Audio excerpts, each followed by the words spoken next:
This is the story of Eleanor Hayes, a 60-year-old woman who spent her whole life caring for her family and protecting the land her parents left her, a quiet ranch on the edge of Montana, where the wind carried the memories of generations before her. Eleanor believed that love, sacrifice, and patience were the pillars that held a family together, but she learned that sometimes the people you love the most can push you to the edge of your own strength. Her son Matthew had always been her pride, a hard-working young man who left the ranch for a bigger life in the city. He visited sometimes, but his visits grew fewer after he met Lila, a woman who lived fast, talked big, and loved attention more than anything else.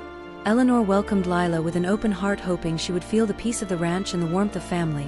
But Lila saw only one thing: opportunity. She wanted the ranch land for events and photo shoots and loud gatherings that never belonged in the quiet valley.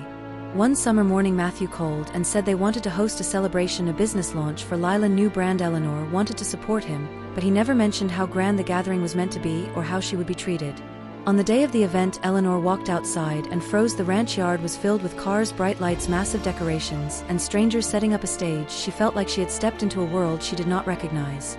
Lila saw her standing by the porch and walked over with a smile that did not reach her eyes. She said, "Eleanor, we need you to stay inside. You are making the guests uncomfortable. This event is important for my brand, and we want everything polished and modern, so please stay out of the way."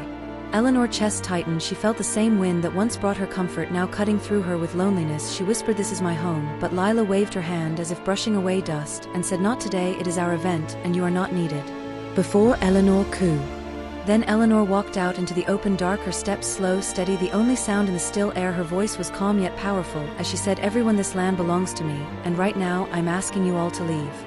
Some guests hesitated, but one look at Eleanor's face told them she was not asking twice. Slowly the crowd dispersed, murmuring as they left the property. Lila shouted that Eleanor ruined her event, her brand, her reputation, but Eleanor stood firm and repeated, "Leave." When the last car drove away, Matthew finally walked toward her. His face was tight with anger. "Why did you do this, Mom? You embarrassed us." Eleanor's heart cracked, but her voice did not tremble. She said, "Son, I opened my home for you, I opened my heart for your future, but I cannot stand by while my own house becomes a stage for disrespect."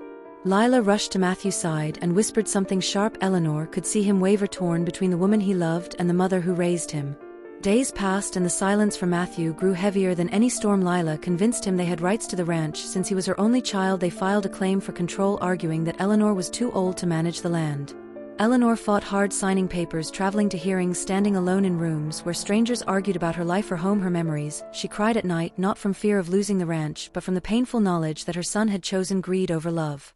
Weeks turned into months, the battle dragged on, but Eleanor refused to bend. She gathered old documents, land history, letters from neighbors, everyone who knew her family legacy. She stood before officials not with anger, but with the quiet dignity she carried all her life. Finally the decision came. The ranch legally remained hers entirely. Lila and Matthew lost their claim, and their attempt to take the land was denied. Eleanor stood outside the courthouse, feeling the cold wind brush her face like the touch of her mother long gone. She closed her